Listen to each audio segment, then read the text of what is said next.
जय श्री राधे, जय श्री वृंदावन। आप सभी वृंदावन प्रेमियों का मैं अनूप मिश्र हमारे आध्यात्मिक चैनल श्री वृंदावन धाम में हार्दिक अभिनंदन करता हूँ। इस आध्यात्मिक यात्रा के क्रम में आज हम सब एक ऐसे स्थल का परिचय प्राप्त करेंगे जो बहुत अधिक प्रचलित और प्रकाशित तो नहीं है, किंतु अपनी आध्यात्मिक महिमा गरिमा में किसी भी अन्य स्थल से न्यून भी नहीं है। कहते हैं, आग लगी आकाश में झरझर झरे अंगार, संत न होते जगत में तो जल मरता संसार। कराल कली की कठोर कुचाल से ये संसार कब का नष्ट भ्रष्ट हो गया होता। ये तो संत ही हैं जिनकी कृपा से कुछ थोड़ा बहुत आध्यात्मिक वातावरण दिखाई दे जाता है, अन्यथा तो कलयुग के सारे संसार को अपने प्रभाव में लेने के लिए पूर्ण प्रयासरत है। भगवान भी स्वयं कहते हैं, मोते अधिक संत कर लेखा, मुझसे अधिक संत की महिमा है। भगवान के ही अनुग्रह विग्रह स्वरूप संत जन उनके अपने निज परिकर हैं, उनके ही अपने हैं। वे भगवान की ही इच्छा से जीव जगत के कल्याण के लिए किसी कर्म के बंधन में बंधकर नहीं, अपने सहज करुणापूर्ण स्वभाव से आबद्ध होकर पृथ्वी पर आते हैं और अपनी वाणी और आचरण से समस्त जीवों को अध्यात्म का, भगवत प्राप्ति का पथ प्रदर्शित करते हैं।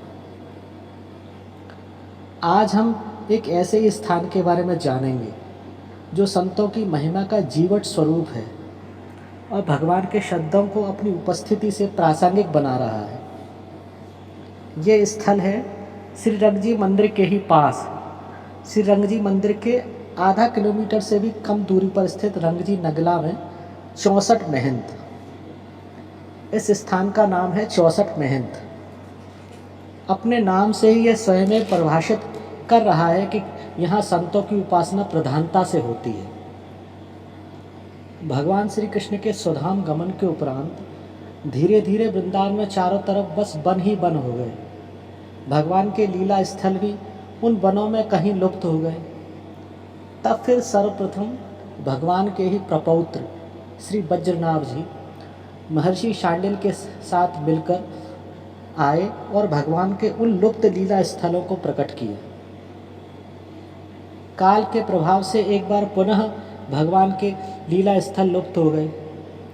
अब की बार कली पावनावतार श्री चैतन्य महाप्रभु अपने परिकरों के साथ श्री धाम वृंदावन पधारे और महाप्रभु जी के मार्गदर्शन में ही एक बार फिर से भगवान के भिन्न भिन्न लीला स्थलों को प्रकट किया गया।